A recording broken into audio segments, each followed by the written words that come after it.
que el siglo XXI es un siglo que está revelando un mundo más complejo que el final del siglo XX. Eh, el siglo XX termina con un predominio de los Estados Unidos, no solo como potencia dominante, sino como estructura de poder de orden internacional dominante, que en los primeros años posteriores a la Guerra Fría intenta crear o reproducir o ampliar un orden internacional donde el comercio, el desarrollo de sistemas democráticos, comillas, iban a garantizar la paz entre los estados. Pero esa visión idílica del final de la Guerra Fría empieza a resquebrajarse ya desde inicios del siglo XXI y han surgido una serie de amenazas al predominio de los Estados Unidos. En general, estamos en un mundo en el siglo XXI donde algunos hablan de que estamos en una transición del poder mundial y se discute el rol que ocuparán en las próximas décadas potencias como China especialmente y Rusia, que es un poco el caso que nos atañe. Hay que tener claro algo, es difícil en las transformaciones internacionales de liderazgo, lucha por el liderazgo, que que los acomodamientos que se dan entre las potencias sean, sean pacíficos. En general, el acomodamiento de grandes potencias tiene un contenido de violencia. Entonces, al final del día, cuando uno piensa en el conflicto ucraniano, ve un conflicto en que una potencia, Rusia, está intentando fijar ciertas posiciones y se enfrenta a otras potencias que se oponen a los deseos de transformación de Rusia. Es decir, generalmente aquí vamos a tener lo que se llaman las potencias hegemónicas en un enfrentamiento contra potencias revisionistas. Y los conflictos que estamos teniendo en general reflejan ese enfrentamiento entre potencias que quieren un cambio en el sistema y potencias que predominan en el sistema y no quieren este cambio. Aquí hay que alejarse, para entender estos conflictos, hay que alejarse de toda percepción de que algunas potencias son las buenas y otras son las malas. Potencias no son buenas o malas, son buenas y malas a la vez. ¿Por qué? Porque tienen sus intereses, tienen sus visiones, y eso desde un marco tradicional de decir, bueno, es que estos fueron los buenos y estos fueron los malos, no permite explicar con claridad los conflictos. Entonces aquí lo que hay que tener claro es que estamos en un enfrentamiento de reacomodo de la estructura del poder mundial tal y como lo conocimos desde finales de los 90.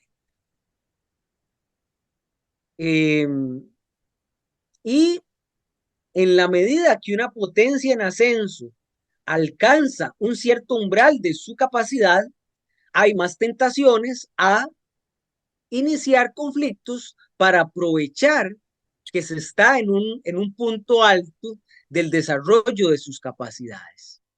Es decir, estamos en un mundo donde las potencias en ascenso empiezan a determinar que este es su momento para dar el gran golpe y transformar el sistema internacional predominantemente controlado por valores establecidos por los Estados Unidos a otro sistema internacional. Es decir, el conflicto ucraniano no se da en el aire, se da en un proceso de debate y transformación del poder mundial. Ahora, otra cosa es que las potencias en ascenso tengan éxito o no lo tengan y realmente los Estados Unidos estén en declive. Esta es otra discusión. Pero que hay un enfrentamiento, lo hay.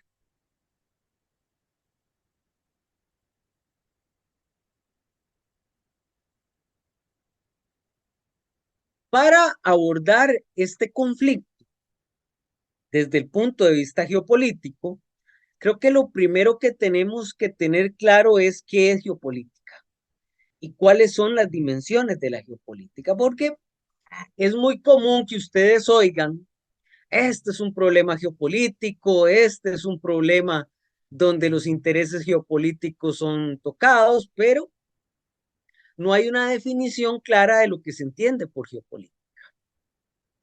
Por geopolítica tenemos que entender siempre un enfrentamiento entre actores para definir el control de espacios que son valiosos a esos actores.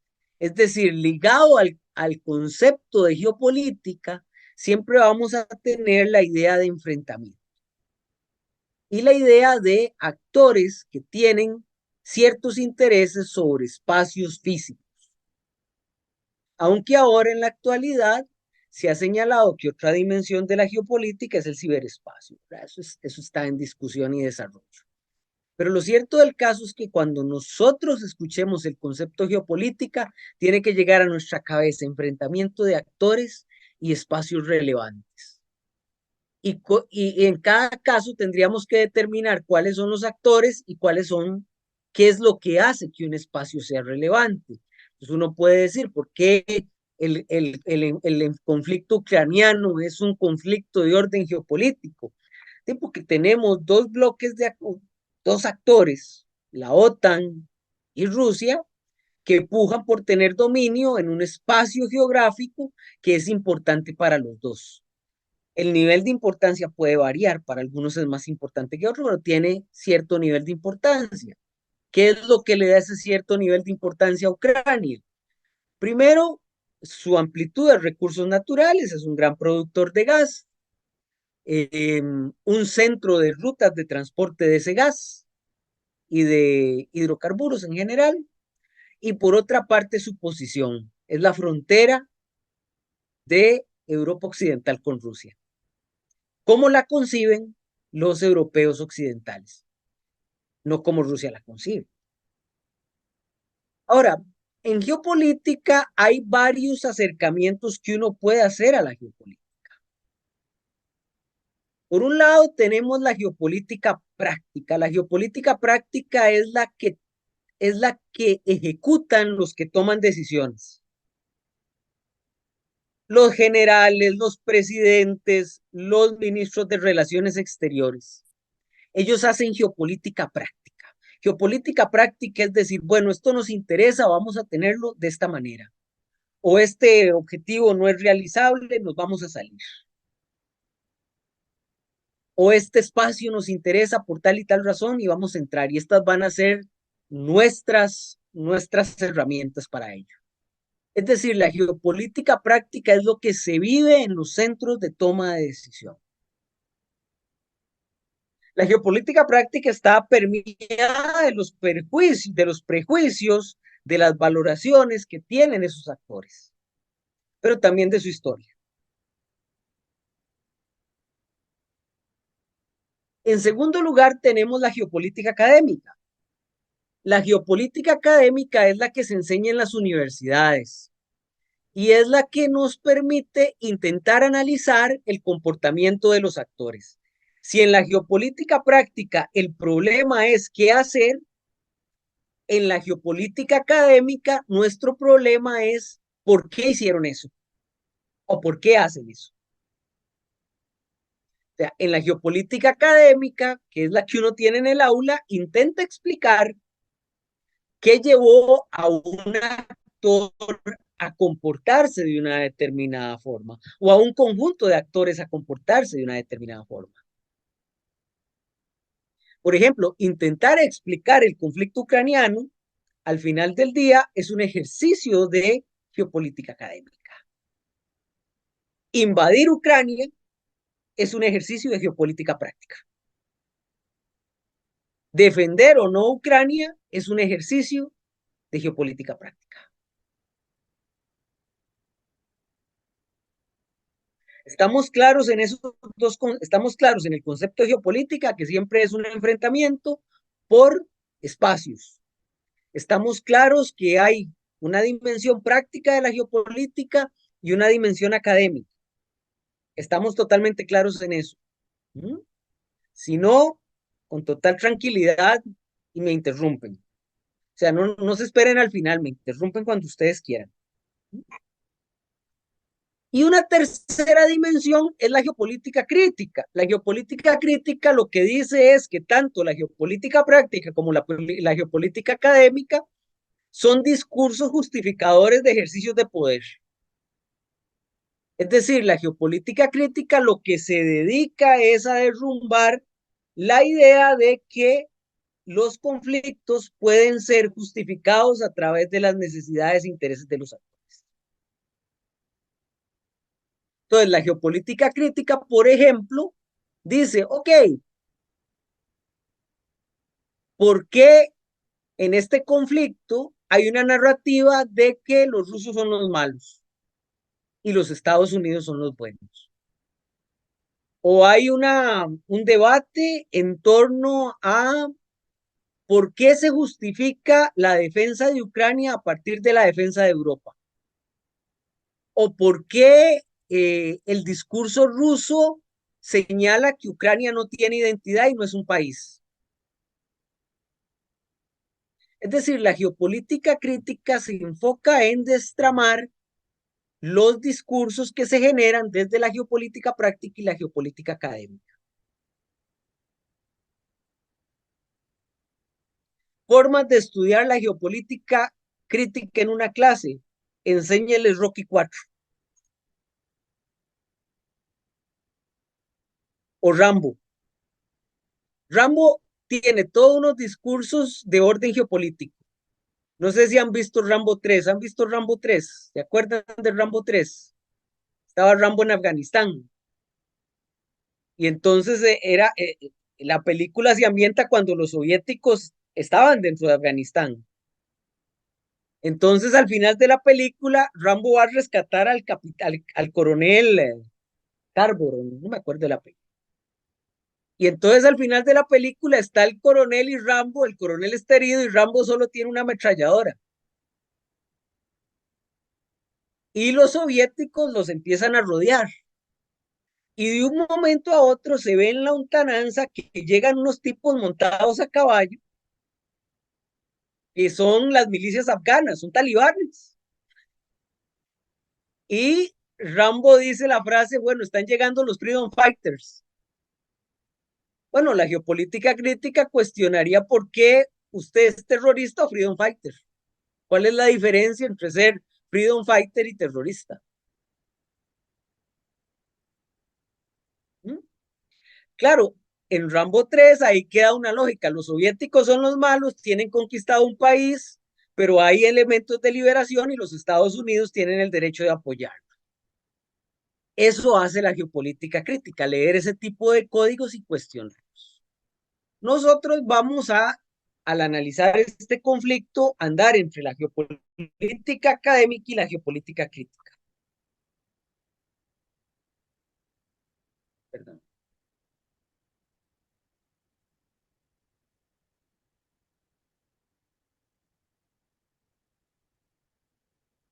Entonces, desde la geopolítica académica, básicamente hay cuatro preguntas respecto del conflicto.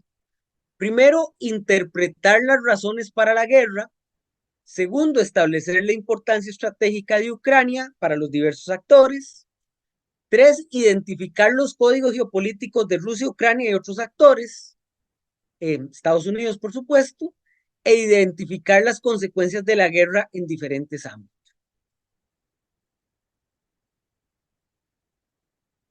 ¿Cuáles son las razones para la guerra en Ucrania? Entendiendo que la guerra en Ucrania no inició en el 2022, sino que inició antes. La guerra en Ucrania, en general, empieza a gestarse a partir de la primera década del 2000. ¿Por qué? Porque aquí tienen ustedes un mapa de Ucrania. Si ustedes ven, Ucrania tiene una larga frontera con Rusia, una larga frontera con Bielorrusia, pero también con países del este.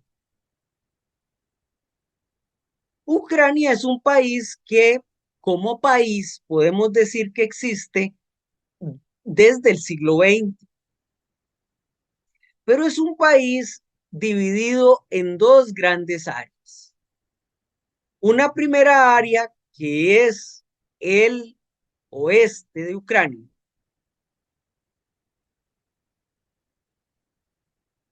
donde la ciudad principal es Leópolis, o Leópolis, y esta región del oeste de Ucrania históricamente estuvo vinculado a Polonia. Y los habitantes de esta región del oeste de Ucrania históricamente nunca quisieron formar parte de lo que en el siglo XX, primero del imperio zarista y después a partir de la revolución soviética del 17,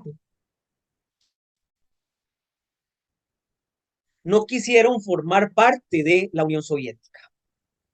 En esta región, durante la Segunda Guerra Mundial y previo a la Segunda Guerra Mundial, hubo levantamientos contra Moscú, porque ellos consideraban que ellos no deberían formar parte de la Unión Soviética. Y en la década de los 30, y esto es muy interesante, hubo un apoyo muy fuerte a la Alemania nazi. ¿Pero por qué? Porque la Alemania nazi al final del día era el socio que podía liberarlos del yugo estalinista. Y esa relación de los países del este de Europa con la Alemania nazi no es solo ucraniana. La mayoría, buena parte de los países del este de Europa durante los 30 y los 40 tenían que tomar la decisión si apoyar a la Alemania nazi o sucumbir ante la bota de hierro de Stalin. De forma tal que históricamente el oeste de Ucrania no ve con buenos ojos el formar parte de la geopolítica o de ese espacio geopolítico ruso. Por otra parte, el este de Ucrania pertenece a Rusia desde el siglo XVII. Esta zona de acá fue conquistada durante el gobierno de Catalina la Grande. Pero después de la muerte de Stalin en el 53, la Unión Soviética entra en un proceso de crítica a las políticas de Stalin y había mucho descontento. Y uno de los medios que tuvo el gobierno que siguió Stalin bajo la égida de Khrushchev, recuerden que en Rusia, en la Rusia soviética, el que manda no es el jefe del Estado, el que manda es el secretario del Partido Comunista. Por ejemplo, Khrushchev nunca fue presidente de Rusia o primer ministro, él es secretario del Partido Comunista, igual que Stalin. Pero bueno, la Rusia de Khrushchev decide entregar territorios a estados que forman parte de la Unión Soviética como un mecanismo de buena voluntad para apaciguar los descontentos que existían en esos espacios del territorio que formaba de estados que formaban parte de la Unión Soviética. La mayoría de estados que forman parte de la Unión Soviética no entran a la Unión Soviética como estados-naciones. Entran como protoestados que terminan de consolidarse dentro de la estructura soviética. Bien, dicho esto, a Ucrania, el naciente Estado ucraniano, se le entrega Crimea, que era el puerto más importante de la Unión Soviética hacia el Mar Negro. ¿Por qué? Porque al salir al Mar Negro, eso le permite a los rusos salir al Mediterráneo. La única salida rusa al Mediterráneo, porque todas las demás salidas las tiene que obtener por terceros países. Crimea y el puerto de Sebastopol son indispensables en la geopolítica rusa. ¿Por qué? Porque son su salida al Mediterráneo. Cuando se produce la caída de la Unión Soviética, Ucrania surge como Estado, pero es un Estado dividido entre aquellos que quieren tener más vinculación con el oeste de Europa y aquellos que consideran que deben mantenerse cercanos a Rusia.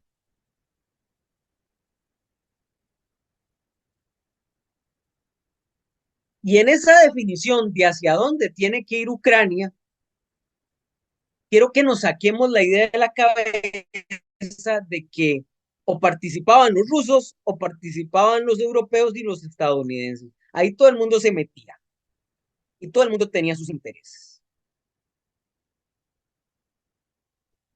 Me devuelvo una filmina nada más para explicar.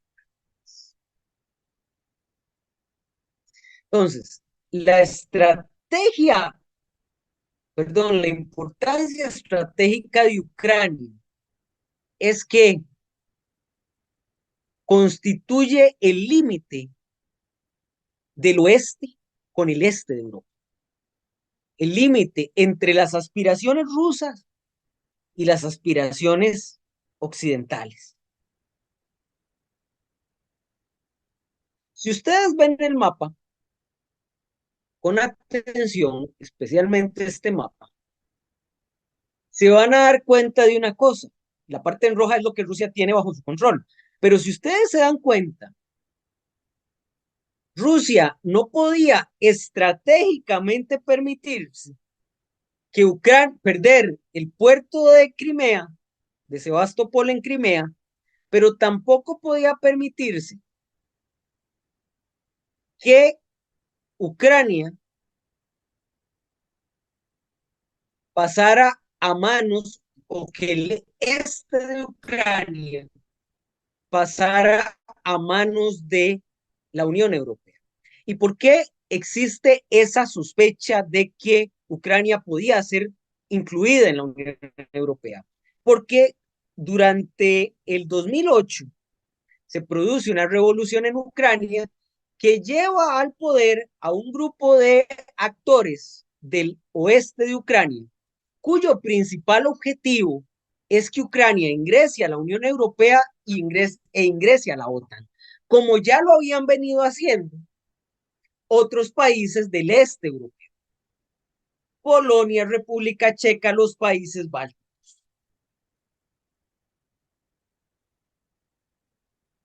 Es decir, existía un temor.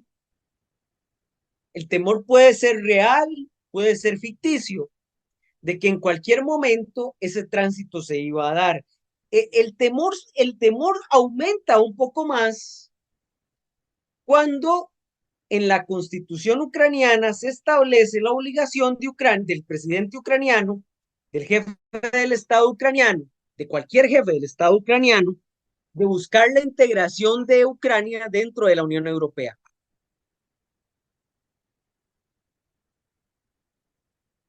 Entonces, estamos hablando que para los rusos había un enorme reto geopolítico, un enorme reto geopolítico. En el 2014, cuando se produce otro levantamiento muy fuerte en el oeste de Ucrania y desplazan a un gobierno pro-ruso, los rusos entran en una crisis existencial porque temen que el puerto de Sebastopol les sea cerrado. Ojo que estamos hablando de temores. Una cosa es el temor y otra cosa es la realidad. Pero nosotros, seres humanos, operamos por lo que creemos que es real, no por lo que es real. En el 2014 les decía, los rusos creen que la pérdida de Crimea es inminente. Y en medio de la revuelta que se está dando en Kiev contra el gobierno prorruso, avanzan con su ejército y toman Crimea. Lo que fue condenado por todo Occidente.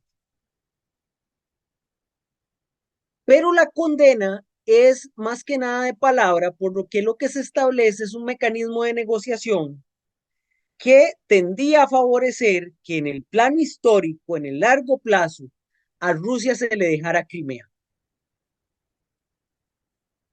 Sin embargo, a partir de ese momento, las potencias occidentales empiezan a transformar el ejército ucraniano y lo convierten en un ejército OTAN. Cuando digo un ejército OTAN, lo que quiero decir es un ejército bien armado. ¿Por qué? Porque consideran que el avance ruso puede ser más. El avance sobre Crimea es tolerable, sobre el resto de Ucrania no lo está. Especialmente porque aquí, si Rusia controla todo el sur de Ucrania, vean que aquí está el puerto de Odessa, Rusia se convertiría en el único actor o en el actor más relevante dentro del Mar Negro.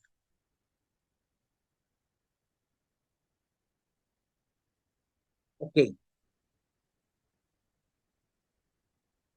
Disculpe, partir de ahí, ay, perdón. sí, dígame. ¿Puede repetir lo del apoyo del ejército? Disculpe, si es tan amable. Sí, sí, a partir del 2014, cuando toman Crimea, Gracias. es que la toma de Crimea fue traumática. ¿Por qué? Porque Ucrania no pudo hacer nada, o sea, los rusos entraron, fueron victoriados por la población de Crimea, que es muy prorrusa, porque se me había olvidado comentarles, esta zona de acá es muy prorrusa. Primero, es el idioma dominante, el ruso en la zona, y segundo, como es un país dividido por los que creen que son del oeste y los que creen que son del este, generalmente los del oeste han visto como sujetos de segunda categoría los del este. Entonces aquí se empezaron a formar grupos que se levantaban contra Kiev y que Rusia, por supuesto, les metió plata. Bueno, en el 2014, cuando toman Crimea para el ejército ucraniano, eso fue una vergüenza, porque se tomó sin fuerza y la OTAN se da cuenta de que a como están las cosas con el ejército ucraniano, de que Rusia avance y tome el resto de Ucrania parece una cuestión de horas. Y entonces invierten una enorme cantidad de dinero en el ejército ucraniano, hasta convertirlo en un ejército con características OTAN, es decir, un ejército profesional. Por eso, cuando Putin ordena la invasión, rápidamente el ejército logra establecerse, ralentizar el avance, defender Kiev, porque el objetivo de Putin era irse hasta Kiev, tomar el gobierno, y lo que hace el ejército es decir, nos vamos para atrás y defendemos Kiev, pero porque tenían preparación militar y armas. O sea, no se crean el cuento que es que aquí los campesinos agarraron las armas y se... No, eso pasó, sí, pero esos hubieran sido barridos si el ejército no tuviera capacidades. El ejército ucraniano estaba preparado para una posible invasión rusa. Estaba dentro de los juegos de guerra. ¿Eh?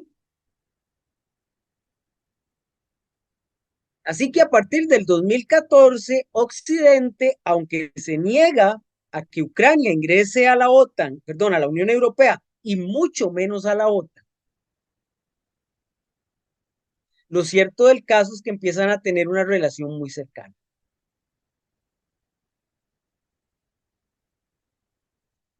Era factible que la introdujeran en la OTAN, muy difícil, porque era una línea roja que no se quería pasar. Pero las autoridades rusas, y aquí es donde pueden haber debates muy interesantes, las autoridades rusas consideran que eso se podía dar y no era aceptable. Y por otro lado, en el orden doméstico, Putin ocupaba una guerra porque su popularidad estaba baja. O sea, hay elementos de orden doméstico y elementos de orden internacional para entender esta guerra.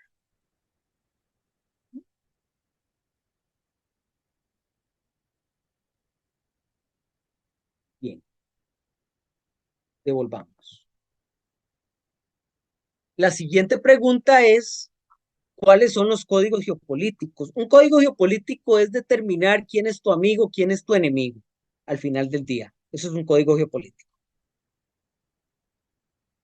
Entonces, para Rusia, el código geopolítico es que Ucrania está cerca de convertirse en un aliado del enemigo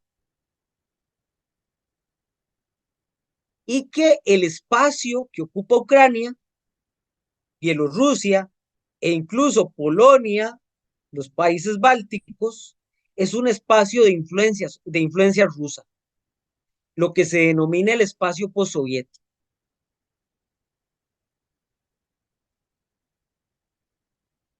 Ucrania tiene una situación difícil porque una parte de Ucrania ve a Rusia como un amigo y otra no, y al final el avance ruso hace que una mayor parte de la población ucraniana entienda que Rusia es su enemigo y que Occidente es su amigo.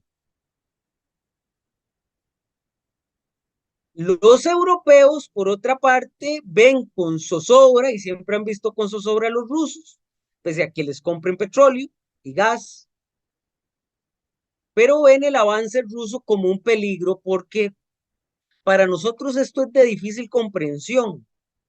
Pero cuando usted ha tenido guerras relativamente cercanas, y eso se lo enseñan en el colegio y en la escuela, esa noción de peligrosidad de guerra está en su ADN, está en su visión del mundo, en su visión del mundo. Pues para nosotros nos puede sonar, pero ¿cómo tienen temor a una invasión? Dice, pues nosotros nunca hemos sido invadidos, salvo por los filibusteros hace mucho tiempo. Pero Rusia fue invadida en 1930, en 1941, 39, perdón, por una potencia del oeste de Europa, y había sido tenido una invasión napoleónica. Entonces, el ser invadido es parte de su historia. Y si usted le pregunta a alguna persona del espacio postsoviético, digamos de los estados bálticos, ven a Rusia con un enorme temor. ¿Por qué? Porque los 30 los invadieron y pasaron sojuzgados mucho tiempo. Es decir, para entender estos códigos hay que entender la historia de estos países.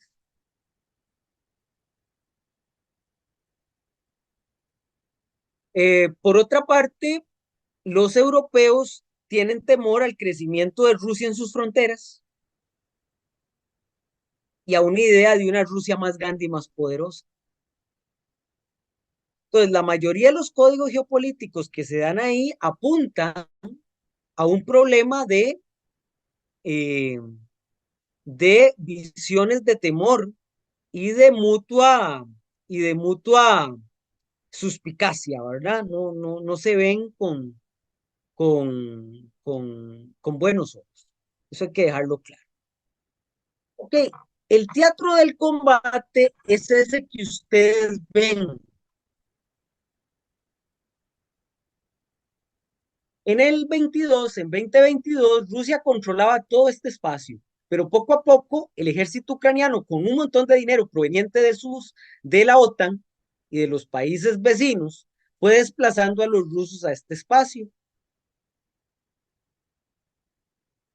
que es lo que se denomina el Donetsk, el Donbass, perdón. Para los rusos es importante controlar el Lugansk, que es este espacio que ustedes ven acá, y el Donetsk, pero además hacer un corredor continental, o sea, un corredor terrestre hacia Crimea.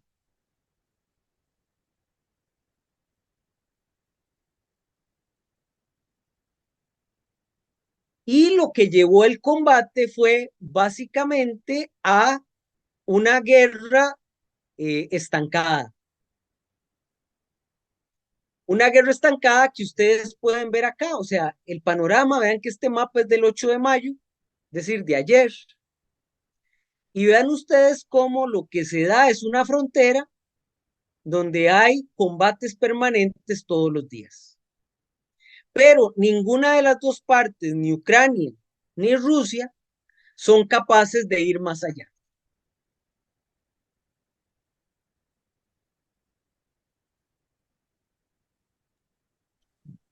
Si el, Perdón, don Carlos, una sí, consulta señor, con respecto a eso que acaba de decir.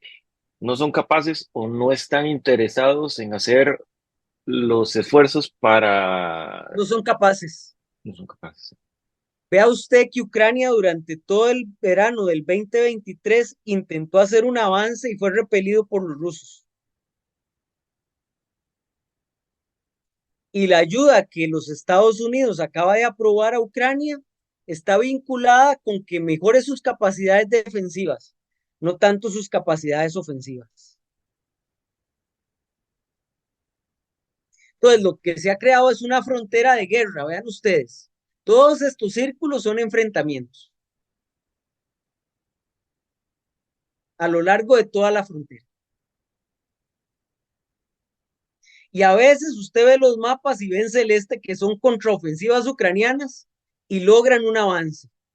Y 2 meses después, usted ve estas amarillas que son territorio reclamado por Rusia.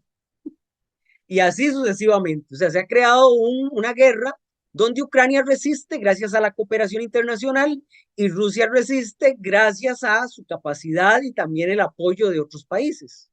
Sí, Alejandra.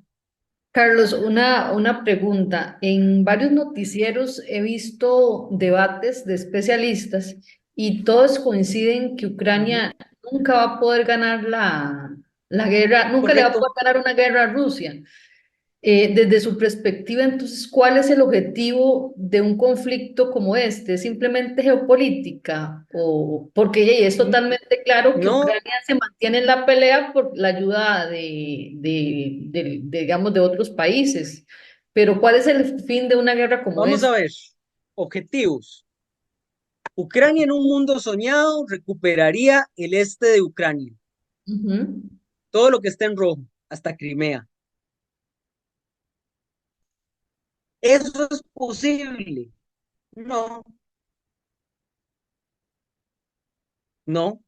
O sea, ya ahí el control militar ruso es muy fuerte. ¿Qué querría Rusia?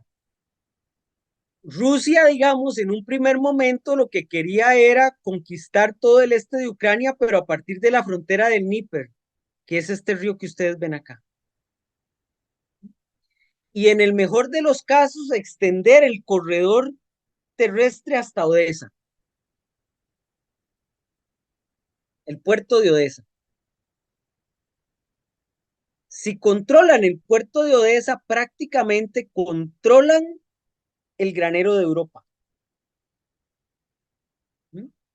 Porque recuerden que Ucrania es el noveno productor mundial de granos antes de la guerra. Rusia es el tercero, segundo. Entonces, si usted controla las rutas del comercio, usted termina controlando el manejo del grano. Y eso no es muy aceptable. Y Rusia, digamos que la sensación de Occidente es que Rusia no se va a detener con lo que tiene. Ahora, que no se va a detener con lo que tiene, hay una ambivalencia. Algunos piensan que no se va a detener hasta conquistar Odessa. Los más fanáticos que no se va a detener hasta conquistar Moldavia, que tiene una situación particular. Moldavia una, tiene en general un grupo prorruso que controla parte del territorio moldavo. Y si usted le pregunta a un polaco, a un rumano o a un miembro de Estonia, Lituania y Letonia, no se va a detener hasta volverlos a conquistar. Entonces, hay, digamos, razones vinculadas con la necesidad de establecer que Rusia no va a avanzar. Y hasta que eso no esté, digamos, establecido, que Rusia no va a avanzar más, la guerra va a continuar.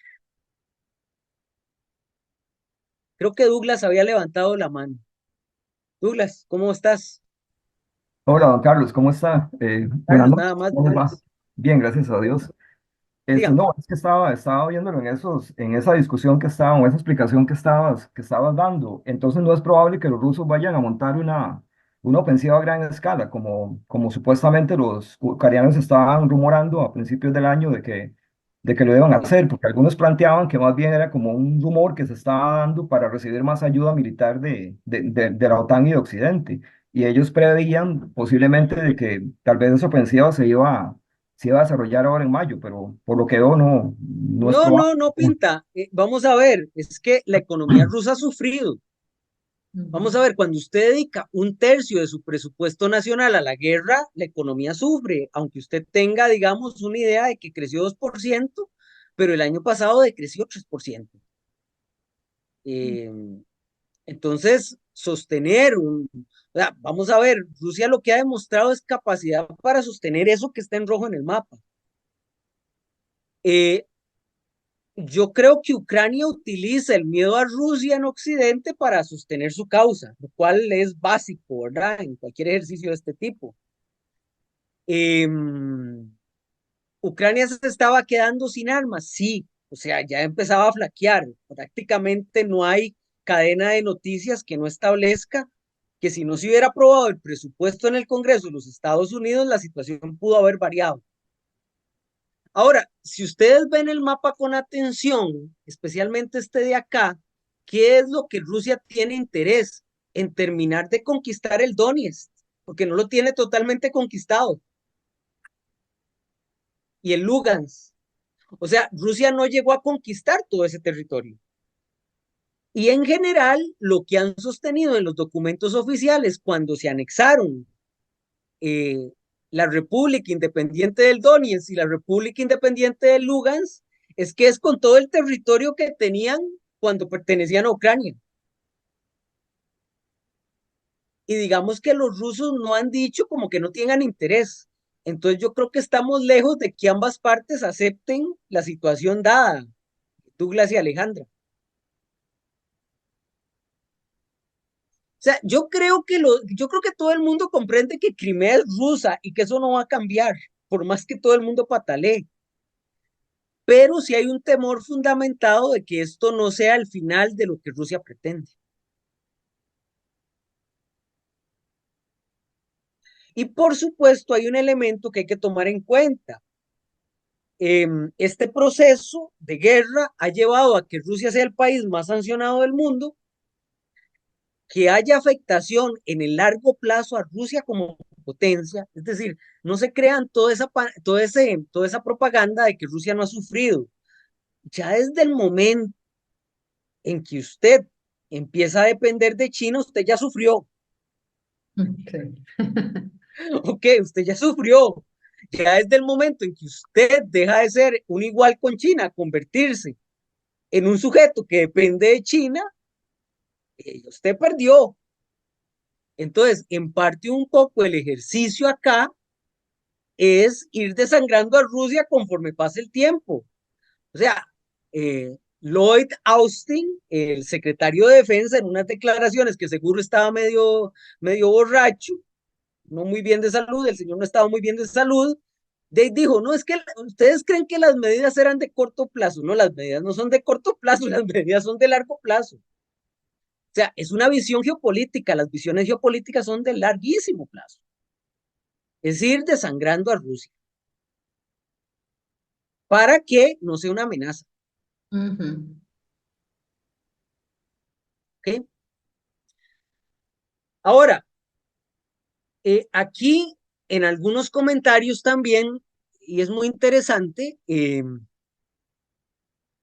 se pone que esto es Putin, Putin, Putin, Putin, ¿verdad? O sea, Putin es el reflejo del mal. Yo no dudo que el señor no sea bueno. O sea, el señor es bastante malito.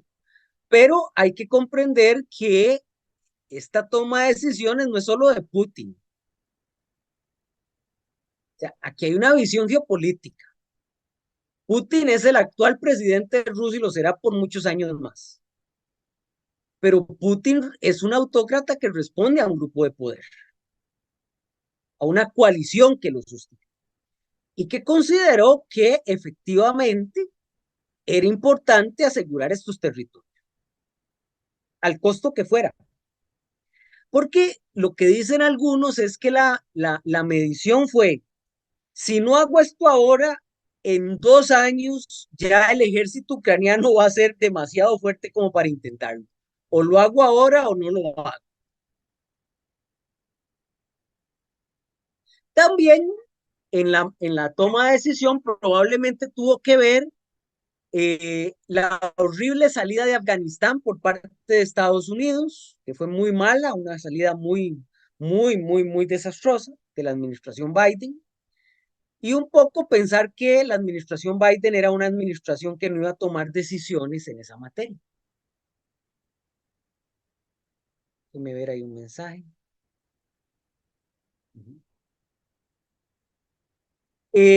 Clarita, el grupo Wagner, es que vamos a ver, Rusia viene e invade Ucrania con su ejército regular.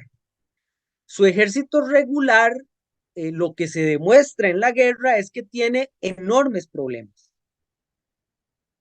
Y empiezan a utilizar algunos grupos irregulares, entre ellos el grupo Wagner, que se había constituido desde principios de este siglo para operaciones encubiertas de Rusia en diversos lugares, especialmente en el África.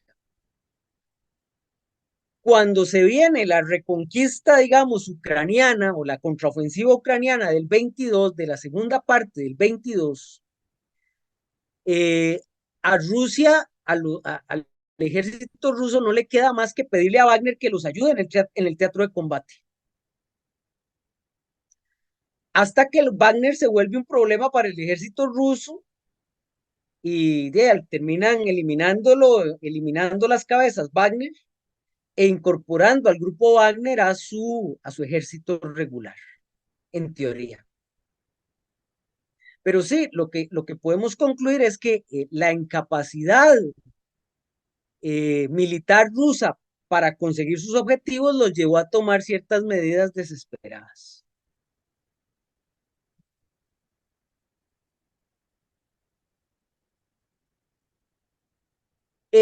Importante entender cómo podría salirse del conflicto. Vean, para que un conflicto acabe, lo que dicen los estudios sobre finalización de conflictos, estudios históricos de finalización de conflictos es, número uno, ambas partes tienen que estar completamente claras que seguir conflictuando no les va a dar mejores resultados que negociar la paz. Y yo creo que no hay convencimiento de eso, al menos del lado ucraniano es muy claro que no. Y del lado ruso a veces parece que tampoco. Y el segundo elemento es que debe generarse cierto nivel de confianza entre las partes, de que la paz no sea un periodo de tranquilidad para rearmarse, que es lo que alegan los ucranianos de Putin. Entonces yo creo que mientras Vladimir Putin sea el líder ruso, conversaciones de paz no son factibles. Es decir, vamos a tener un conflicto estancado por largo rato.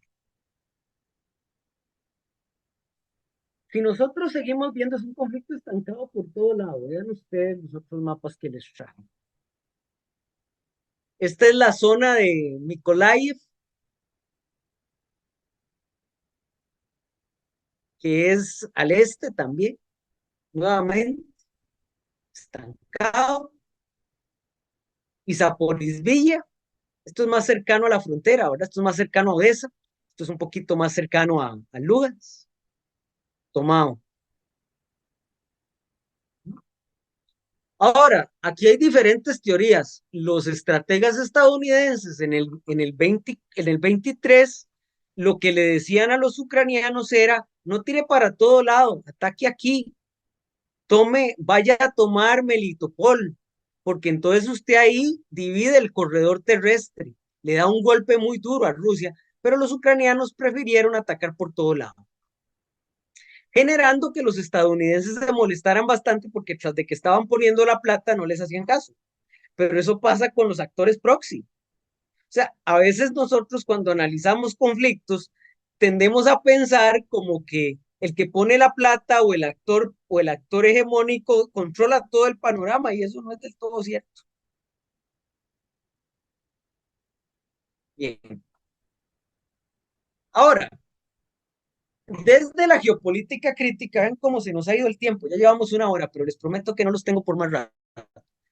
Desde la geopolítica crítica, lo interesante es entender las narrativas que se dan en el conflicto, es decir, cómo se justifica toda esta toma de decisiones, cómo esas narrativas se logran instalar en la mente de la gente para que apoyen esa toma de decisiones y los efectos de las narrativas en el comportamiento de las sociedades frente al conflicto. Entonces yo les traía, eh, bueno, aquí hay varios discursos que están rodando, ¿verdad? Y que puede ser muy interesante a la hora que ustedes lo discutan con sus estudiantes. ¿Existe este enfrentamiento Occidente y actores alternativos? ¿Vamos hacia otro mundo? La gran pregunta que uno siempre se hace, ¿qué es Occidente? ¿Qué es el espacio postsoviético? ¿Estamos en un mundo de veras de democracias versus autocracias? En los discursos rusos, ¿de veras Ucrania es un estado inexistente, como alega Putin? Y las nociones de amenaza, ¿realmente Rusia estaba amenazado? ¿Realmente la Unión Europea y la OTAN están amenazados por Rusia? O sea, después del conflicto, yo creo que la noción de que Rusia es una amenaza para la OTAN, más allá del uso de armamento nuclear, en tierra no parece. Pero bueno, eso se ve en las encuestas. Vean ustedes qué interesante cómo el mundo está dividido en torno al conflicto. Vean que esta encuesta es muy interesante porque tiene 3 preguntas, pero se lo preguntan a diferentes países. Entonces, la primera pregunta es, ¿el conflicto entre Rusia y Ucrania debe detenerse tan rápido como sea posible? Incluso si eso significa que Ucrania le dé el control de territorios que antes poseía Rusia. Entonces, por ejemplo, si usted pregunta en India, un 54% está de acuerdo en esa afirmación. Si usted pregunta en los Estados Unidos, un 21%, probablemente esta encuesta es de final, de principios del 23, probablemente esté un poquito más allá. En Reino Unido puede ser que menos. En 9 países de la Unión Europea, un 30%, y en China, un 42%. O sea, esto lo que vemos es cuál es el impacto, cuál es la imagen geopolítica que hay del conflicto.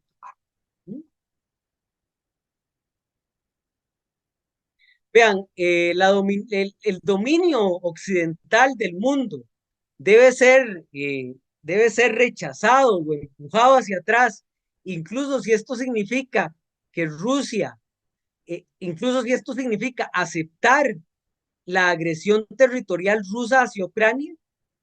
Vean ustedes, por ejemplo, en Rusia y en China que hay una aceptación, incluso en la India hay una aceptación a eso. O sea, ese discurso del este contra los demás parece que está muy vigente. Y esta es muy buena. Ucrania necesita reobtener, reconquistar su territorio, incluso si eso significa una guerra de más largo plazo con Rusia y que muchos ucranianos sean desplazados y mueran. Vean, por ejemplo, en la Gran Bretaña o en Europa occidental, que es, digamos, una propuesta muy aceptada. O sea, el mundo se dividió en torno a este conflicto. Muchas veces se dice, es que todo el mundo está en contra de Rusia, no es tan cierto. Juan Carlos, buenas tardes. Sí, No sé si le puedo hacer una consulta. Eh, ¿Qué perspectivas se cuando tienen? quiera. ¿Quién me está hablando, Gracias. Edgar? Sí, señor. ¿Qué perspectivas se tienen a partir de ese conflicto? Yo asumo que la misma economía y la opinión pública estadounidense no va a estar de acuerdo en seguir enviando paquetes de ayuda económica durante muchísimo tiempo. Se ha hablado ahorita que mientras esté Putin en el poder no van a haber conversaciones de paz propiamente. Entonces, ¿qué panorama podríamos visualizar? ¿Se podría convertir esto en otra situación ahí, tipo una cadena de situaciones como las atentados en conciertos, en teatros, como los que sucedieron hace algún tiempo. Yo, yo ¿Qué se siento que visualiza Rusia va a sobre eso? empezar, yo siento que Rusia va a empezar a sufrir ataques de este tipo, ya es parte de la línea ucraniana, atacar espacios de esta forma para intimidar a los rusos, hacerles la vida miserable.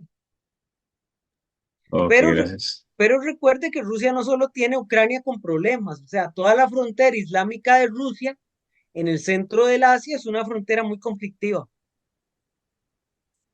Entonces, Rusia está gastando mucho dinero en Ucrania y se le está yendo el centro de Asia. O sea, tampoco para Rusia un conflicto de largo plazo es tan rentable. Ujú. Ok. Vean esta pregunta para 9 países europeos. ¿Cuál es el acercamiento que su país debe tener respecto a comprarle energía a Rusia? De ahí, vean que no es bajo el porcentaje de la población que dice que no importa Ucrania, que lo importante es el suministro de energía. Aunque hay un apoyo considerable a que Rusia no siga vendiendo, que Rusia no sea el principal proveedor de energía a Europa. En la realidad han logrado reducir el suministro de gasolina, de petróleo, pero no tanto el de gas.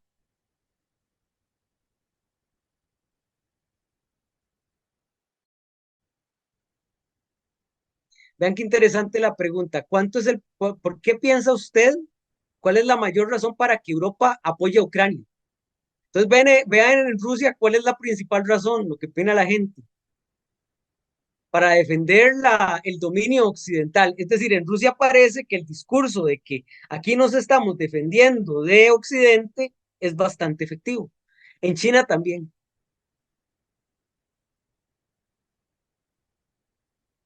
En los Estados Unidos, vean que el problema es de seguridad. Perdón, en la Gran Bretaña y Europa, que está muy cerca del conflicto de seguridad, y en los Estados Unidos un poco por defender la democracia y defender la seguridad.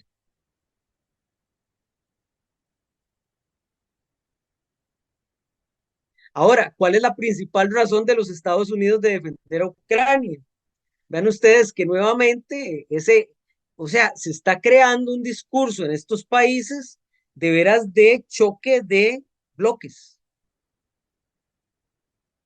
O sea, estamos en un mundo que parece creer mucho en el choque de bloques, al menos en opinión pública.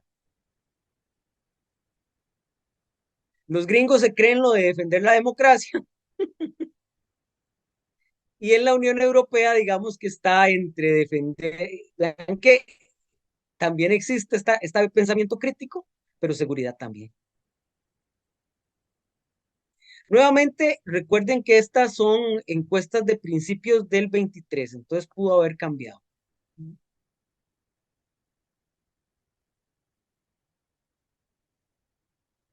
Sí, Alejandra. Carlos, Sí. al escuchar todo esto, yo me pregunto algo. ¿Cuál es el papel de la OTAN en un contexto tan complejo como este? Porque cuando uno ve los fines de la OTAN, ¿verdad? Uno entra a la página web y lo primero que habla es lo importante que es para ellos garantizar la seguridad y el bienestar en nuestras vidas. Sí. Algo que me llama En mucho las la vidas de los europeos y los estadounidenses que forman parte de la OTAN. pero también se han hecho muchas críticas, inclusive hace unos años yo había escuchado a Macron decir que la OTAN estaba con muerte cerebral, pero ahora pareciera que No, genera gracias a otra. Putin. Vamos a ver, la OTAN tiene dos problemas. Uno que después de la ampliación de la OTAN se quedó sin objetivos, pero gracias a Putin los ha recuperado, porque digamos que esto hace la idea de la amenaza volvió a surgir muy fuertemente, ¿verdad? Entonces digamos que eso recupera un poco esto. Yo le voy a decir una cosa, Alejandra, y esto va a sonar nada polite, pero es un análisis, digamos, muy realista. Sin la OTAN, los europeos vivieron en guerra durante mucho tiempo. La principal función de la OTAN después de la Guerra Fría es asegurar que los europeos no vuelvan a pelearse entre sí. porque en general la paz en Europa que se consigue tras la Segunda Guerra Mundial es gracias a un hegemón dominante, un hegemón, que son los Estados Unidos. Ujú. O sea, los Estados Unidos establecen una Pax Americana en Europa y les dicen, ustedes no gasten en armas, gasten lo mínimo en armas, gasten en economía, reconstruyan sus países, creen un mercado. Entonces, si usted me pregunta a mí, ¿la OTAN es necesaria para Europa? Sí, es muy necesaria para Europa. Vamos a ver qué dice don Donald Trump si es que gana, que probablemente les diga váyanse al diablo. Pero esa es otra historia en noviembre. Por cierto, cuando gusten alguna conferencia sobre elecciones en Estados Unidos, es mi tema. Ok. Eh, ¿Qué creen que ocurra? Bueno, una mejor distribución del poder mundial entre los actores. Vean que es el sueño de los chinos y los rusos. Una mayor división en bloques, que parece que es lo que sí se está dando, es lo que plantean, digamos, el bloque occidental.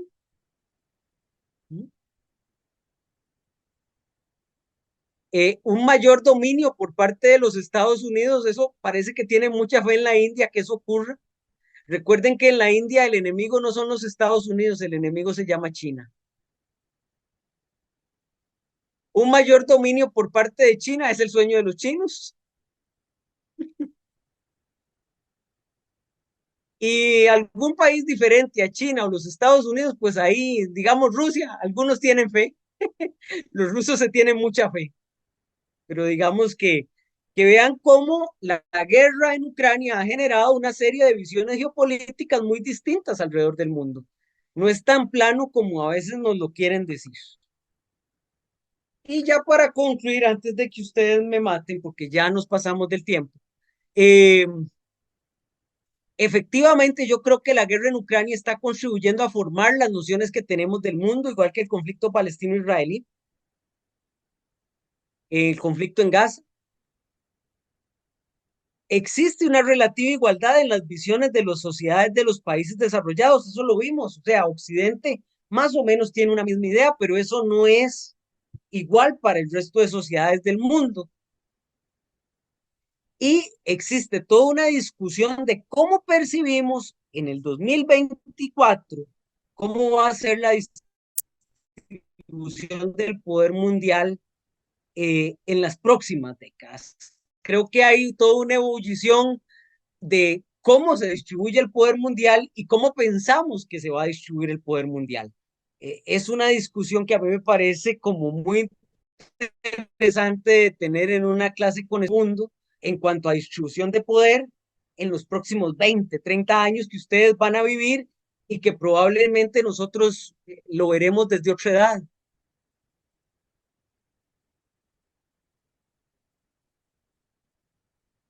Y yo con eso lo dejo por ahí y si tienen alguna pregunta que hacer, con muchísimo gusto podríamos responderla.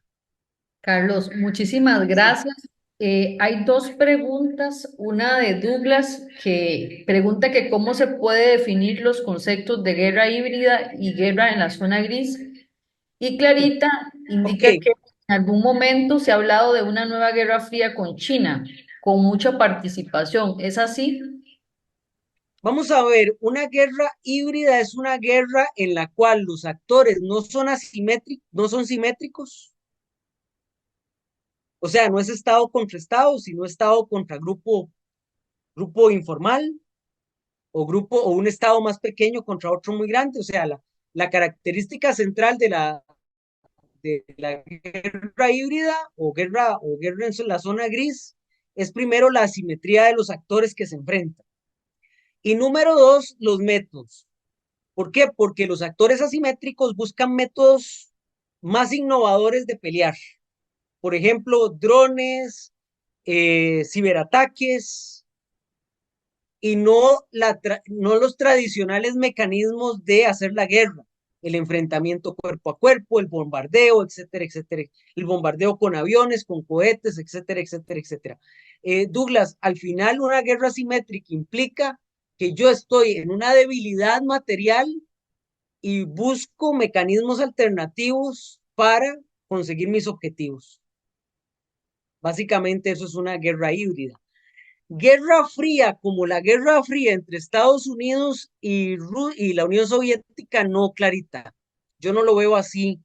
Primero porque China tiene una interconexión con el mundo que la Unión Soviética nunca tuvo. O sea, China le vende el 18% de su producción a Europa, el 17% a los Estados Unidos.